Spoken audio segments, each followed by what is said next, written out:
Thank you. Senator Warren. Thank you, Mr. Chairman. So last November, while you were under consideration to become Secretary of Health and Human Services, Mr. Kennedy, you said, quote, if vaccines are working for somebody, I'm not going to take them away. No exceptions, no ifs, ands, or buts. You would not take away vaccines from anyone who wanted them. Then last week, you announced that the COVID-19 vaccine is no longer approved for healthy people under the age of 65. In announcing the change, you said the vaccine will be available for anyone who wants it. Now, obviously, both things cannot be true at the same moment. So let's clear this up right now, Secretary Kennedy. Will you tell America that all adults and all children over 6 months of age are eligible to get a COVID booster at their local pharmacy today? Anybody can get the booster. I'm sorry? Anybody can get it, Senator. Anybody. So you're saying that is now the official rule of HHS. Anybody is eligible to get a booster by just walking into the pharmacy. It's not recommended for healthy people. No. If you don't recommend, then the consequence of that in many states is that you can't walk into a pharmacy and get one. It means insurance companies don't have to cover the $200 or so cost. As Senator Dr. Cassidy said, you are effectively denying people vaccines. We're not going to recommend a product for which there's no clinical data for that indication. Is that what I should be doing? What you should be doing is honoring your promise that you made when you were looking to get confirmed in this job. You're going like this. And that is, you promised that you would not take away vaccines from anyone who wanted them.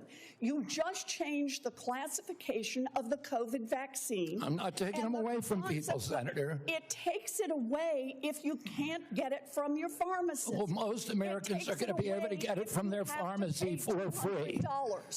Most Americans will be able to get it from their pharmacy for free. The question is everyone who wants it. That was your promise. I never promised that I was going to recommend products for which there is no indication. When you said... And I know you've taken $855,000 from pharmaceutical companies, Senator. Did you hold up a big sign saying that you were lying when you said that? Because you are the one who said you would not take them away. Now, Senator Kennedy, I'm not taking them away from anybody. Secretary, you want me to indicate a product for which there is no clinical data? Senator, is that what you want? Secretary Kennedy, you said you wouldn't, and now you did. I'm not taking them away. Everybody can get access to them. No, they can't walk into a pharmacy the way they could last month and get access to it depends on the state. It depends on the states. A year ago, but they can still get it. Everybody can get it. Everybody can get it, Senator. So look, let's move on. You clearly are taking away vaccines. I've seen the list for what's coming up next, and that is the agenda for the next CDC vaccine panel. And first up is ratifying your COVID actions. Second is hepatitis B is on the agenda.